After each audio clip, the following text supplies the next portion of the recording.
All right, now for something completely different. All right, I'm the Flat Rate Master, and let's talk about 5 things you can do to be a better technician. No particular order, but, well, let's get into it. Number 1 thing you need to do is your main concern should always be in the best interest of the customer. Whether you're flat rate, whether you're hourly with commission, when you inspect a vehicle, you should be always looking out for that customer's safety first and foremost, not for your paycheck. Your job as a technician is to keep people on the road safe. Now, whether or not they will do it is up to the customer and local municipalities and stuff like that. But my point of that is when you inspect a car, don't be thinking about hours. Don't be thinking about, oh, I can make commission on. No, think about what's best for the customer. I have told many a service advisor the first thing they need to do is tires. Because, well, the first thing they needed to do was tires. No, those brakes at 4 mil are not a priority right now.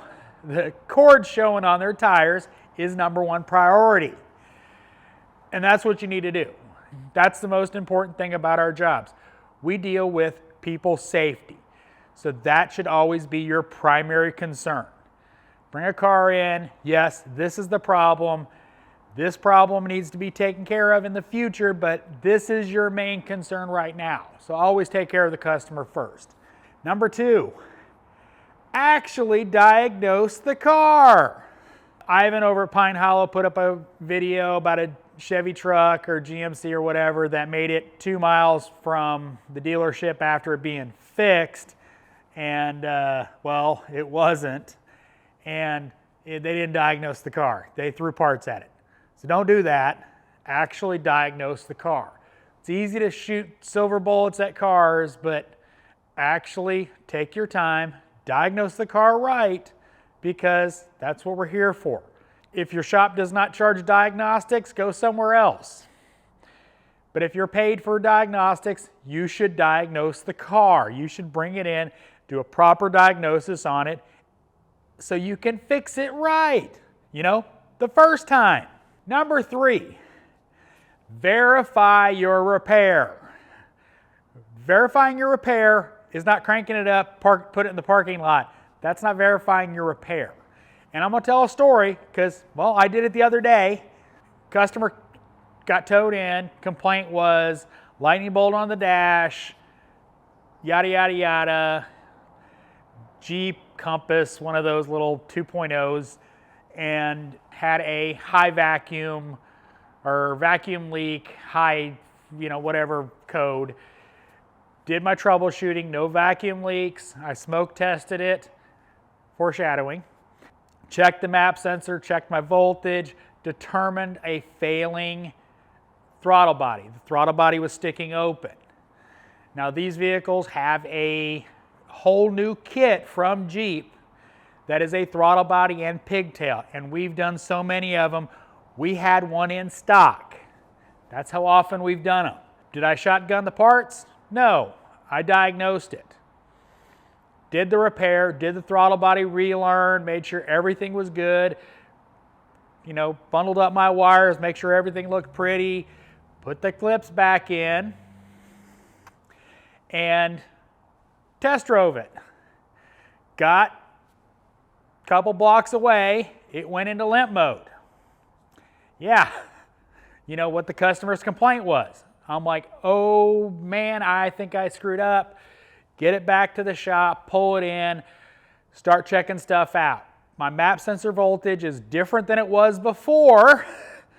So I'm like, okay, when I pulled it out to check for restrictions or anything like that, or oil following, did I mess it up? So I pulled it again, double checked, no, it was still clean. We're good on that.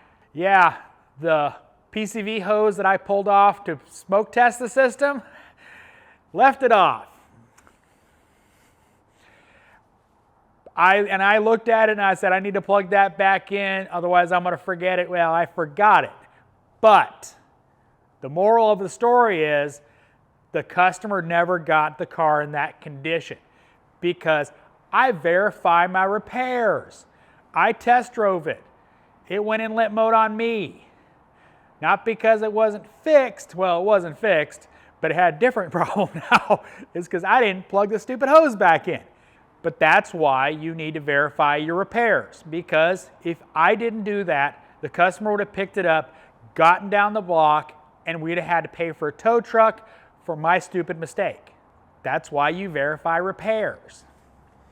Same thing I do when I key cycle cars. You know, when I do a repair that will test on startup, like an O2 sensor heater, I do my best to key cycle it many times, let it run, try to set monitors.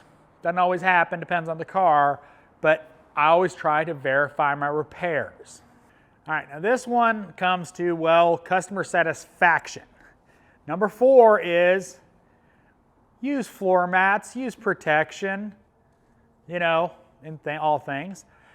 Make sure you leave the car in better condition than you got it. That means making sure no greasy smudges on the car, no dirty footprints, and I'm guilty of that as I'm not saying I'm not guilty of it. Trust me, many times I've gone out there and cleaned carpets because I made a boo-boo. Always leave the customer's car in better condition than you found it. You know, takes you 30 seconds to clean all the leaves off their cowl, well, do it. Okay, number 5 is, well, treat your customers' cars with respect. Just because you get a hot, you know, Charger, Challenger with a Hemi, yada, yada, yada, don't drive it like you stole it. Treat your customers' cars with respect. Now, I'm not going to lie, I get on some cars. Most of them are turbos because if I've had any of the ducting off, I want to put it in a high boost situation to make sure it doesn't blow off. I've had that happen where you do a push to connect into an intercooler and you go put it under high boost and it blows off. We've had people get towed in for that. So that's an exception I do along with misfires. When I'm verifying that all my misfires are gone, I get on it. But do I do it stupid? No. I go out and properly treat the vehicle. I am not doing, you know, stupid things. I don't pull out in front of cars with a customer's car. Trust me, I've waited through lights.